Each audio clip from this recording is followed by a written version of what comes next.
What's up, YouTube? Welcome back. So Anthony and I are just leaving Harbor Freight. What did I wind up purchasing?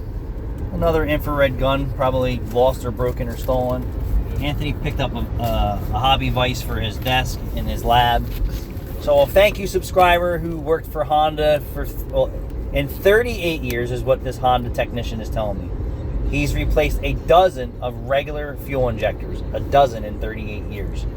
He said he has replaced 500 to 600 GDI injectors, and he has a bucket full, and he calls it the Honda bucket of failure. Is that insane?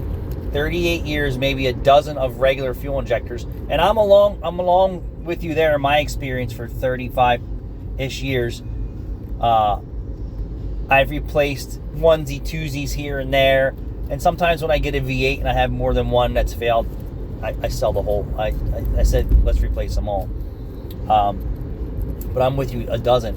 GDI injectors, I've already replaced 15 sets at Meineke, Cinnaminson. And that was in the last year. So that's 3 times 4 is 12, I'm sorry. 12 set of GDI injectors so far, and on Hondas only. So when people say, oh, I'm crazy and I'm full of crap, I get the inside scoop from technicians around the world who are saying, this is what's going on in our bays nowadays. And this is proof, and thank you for giving us the proof that the GDI injectors and the quality of Honda specifically, I haven't replaced any GM GDI injectors yet. But thank you very much. We need this feedback in our industry. You know, it only helps the consumer make a better choice when he's buying something, that's for sure. But that's insane.